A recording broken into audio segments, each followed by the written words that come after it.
इंसान आज तक कायनात के तौर तरीकों के बारे में तरह तरह के नजरिया कायम करता आया है और फिर वक्त के साथ उन्हें तब्दील करता आया है।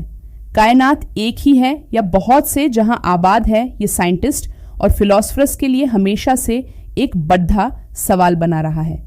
इस हवाले से कुरान मजीद में कुछ इशारे मौजूद हैं जिनसे ये मालूम होता है कि दुनिया सिर्फ यही नहीं जिसमें हम रहते हैं, बल्कि जमाओ मकान की ओर भी दुनिया आबाद है।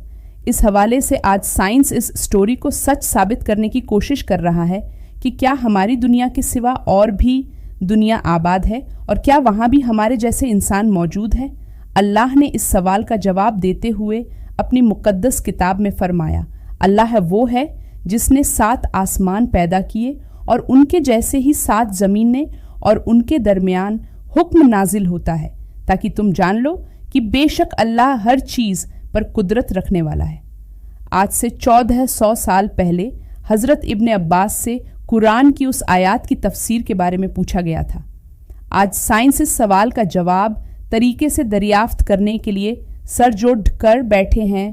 डॉक्टर मॉरिस बुकाइल की किताब इस्लाम, बाइबल और साइंस में उन्होंने लिखा है कि इनकी जांच के मुताबिक कुरान मजीद में 7 का अदद कसरत से इस्तेमाल किया गया है, जैसा कि यूनानी और रोमी भी 7 के अदद को अपनी रूहानी और मजहबी उलूम में कसरत से जिक्र किया करते थे।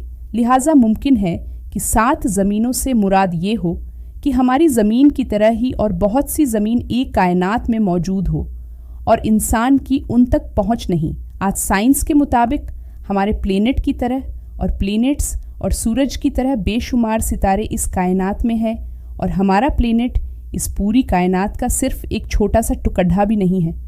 दरअसल साहिल समुद्र में रेत के जरात कम है, मगर कायनात में प्लैनेट, सियारे और सूरज वगैरह इससे कहीं ज़्यादा है। लेकिन कुरान मजीद की एक आयत की बात करें तो उल्मा के दरमियान मुख्तलिफ नज़रिया तौर आरा पाई जाती है। कुछ उल्मा का ख्याल है कि इससे मुराद 7 ज़मीन और आसमान है, जबकि कुछ की राय ये है कि 7 कायनात एक दूसरे की हमशक्ल है। यानी अगर किसी नाम का एक शख्स इस ज़मीन पर मौजूद है तो वो 6 ज़मीनों पर भी मौजूद होगा।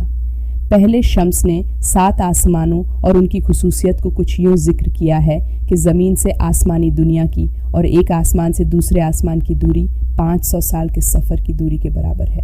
और इसी तरह हर आसमान का अपना अपना हज़म यानी वॉल्यूम है। इसी तरह कुरान में कई जगह जिक्र आया है कि आसमान 7 है। मसलन कुरान मजीद की 67वीं सूरह मुल्क की 3री आयत, जिसमें जिक्र है कि अल्लाह ने एक के ऊपर एक 7 आसमान बनाए। पहले आसमान का नाम रफ़िया है और उसका रंग पानी व धुएं की मानिंद है, और दूसरे आसमान का नाम कैदूम है, उसका रंग तांबे की मानिंद है। तीसरे आसमान का नाम मादून है, उसका रंग पीतल की मानिंद है। चौथे आसमान का नाम अरफलून है, उसका रंग चांदी की मानिंद है। 5वें आसमान का नाम हयून है, उसका रंग सोने की मानिंद है। छठे आसमान का नाम उरूस है, उसका रंग याकूत सब्ज की मानिंद है। 7वें आसमान का नाम उजमा है, उसका रंग सफ़ेद मोती की मानिंद है। पैगंबर मोहम्मद सल्लल्लाहु अलैहि वसल्लम की सुन्नत इस्लाम का दूसरा खुलासा है। कुरान मजीद की तरह ही इसमें वो वैज्ञानिक जानकारियां हैं जो 1400 साल पहले उपलब्ध नहीं थीं। इन चमत्कारों में से 7 ज़मीन का भी एक जिक्र है, जिसका उल्लेख पैगंबर मोहम्मद साहब ने कई बार अपनी बातों में किया था। उनमें से 2 ये हैं। हदीस 1 ये अबू सलामा के अधिकार पर बताया गया था। उनके और कुछ अन्य लोगों के बीच ज़मीन के एक टुकड़े को लेकर विवाद हुआ।